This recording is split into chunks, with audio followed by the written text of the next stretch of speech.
So over the next few months for our ongoing training, as we've talked and prayed as a core team, what we're thinking in the past, we've often read a book together and kind of read it section by section, and that's been helpful, that's been fruitful.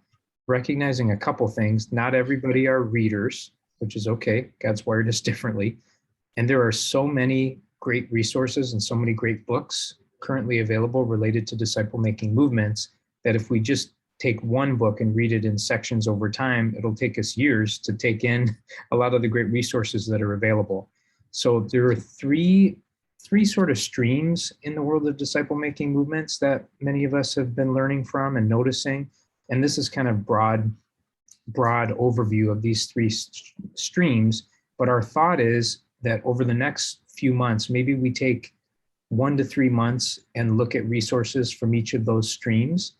And resources would include things like podcasts and video resources, as well as sharing some highlights from books and audiobooks that are available. So the first one is Chris Galanos and the Megachurch to Multiplication is his book. And what they've done is they were a huge church that said, let's turn this inside out and send everyone to do church in a more simple way, to be disciple-making teams and hubs in their own communities so that we can reach 1 million people in West Texas. And they did that. You know, they shut down the Sunday morning gathering and they sent everyone to be living on mission in that way. The kind of second stream, many of us are familiar with Roy Moran, and they meet on Sunday mornings and have worship services. And they recognize that the Sunday morning gathering, the purpose of it is to find people of peace that they can help get connected with discovery groups to learn how to follow Jesus and to learn how to reach their neighborhoods. So they do gather on Sundays. They call it kind of a hybrid model because the Sunday gathering is really focused on unbelievers and trying to bring in and find people of peace that have a spiritual hunger and an interest. And Roy's written the book Spent Matches, and he serves with New Generations here for North America.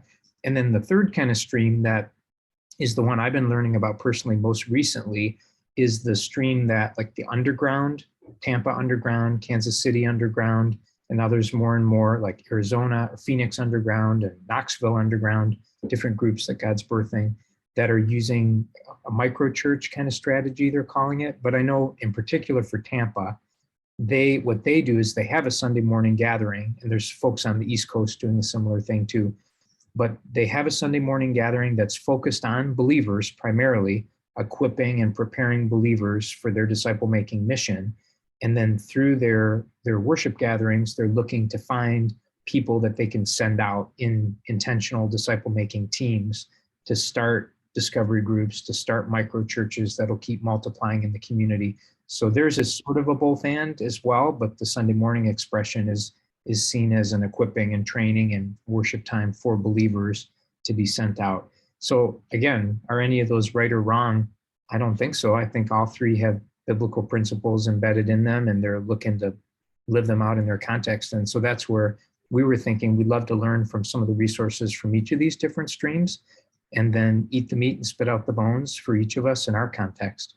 So that's the hope, and that's the plan over the next few months. The next one, or the next gathering, next huddle, we're going to specifically look at some of the resources from Chris Galanos and their team and what they've been doing. And I know Aaron and his church board have been blessed by the Megachurch to Multiplication book. So he's going to bring us some highlights of that. So that's the plan. That's where we're headed. And trusting that as we look at more video and audio as well as books, we'll be able to bridge to more learning styles and hopefully give people a lot of different tools that'll be helpful in our local contexts.